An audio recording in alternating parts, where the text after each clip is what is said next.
Soyez bénis, bien-aimés frères et sœurs. Dieu nous fait la grâce encore de nous retrouver à cette réunion du soir. Il a mis sur notre cœur cette pensée que nous voulons partager avec vous. Notre texte, il est tiré de l'épître de Paul aux Philippiens, le chapitre 4, le verset 8.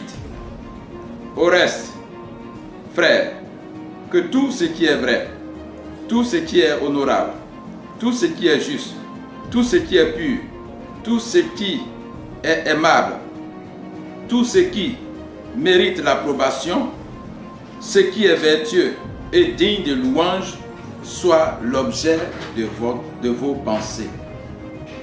Que Dieu bénisse sa parole dans nos cœurs au nom de Jésus.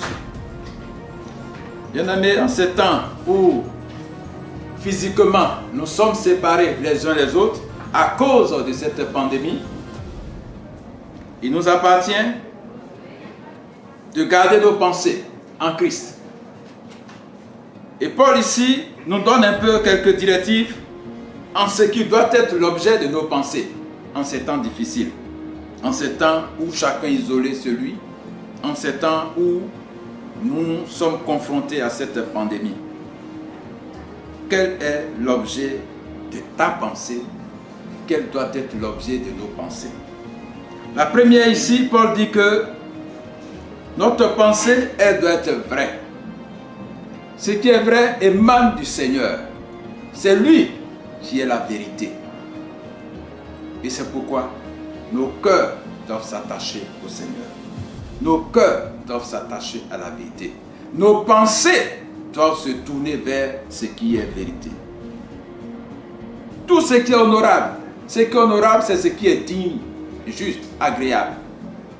Il faut que l'objet de ta pensée, de ma pensée, en ces temps où nous sommes éloignés les uns les autres physiquement, il nous appartient que nos pensées soient honorables, que nos pensées soient justes, que nos pensées soient pures, que nos pensées soient aimables, que nos pensées aient l'approbation de notre Seigneur.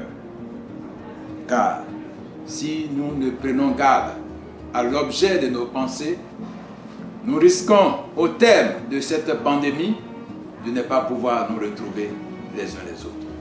Nous prions que Dieu, par l'Esprit, par son Esprit qui agit, garde nos pensées tournées vers le Seigneur, tournées vers notre Maître, tournées vers celui qui nous a aimés et qui nous a sauvés, qui a purifié nos pensées, qui a purifié tout notre être.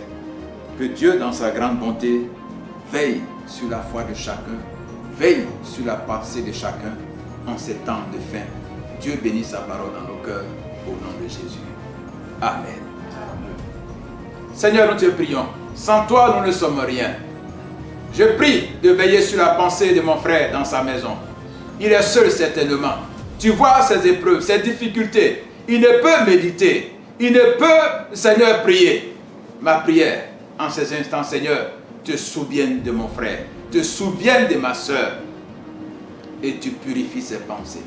Tu rends ses pensées honorables, tu rends ses pensées agréables, tu rends ses pensées pures, et ce, pour la seule gloire de ton nom.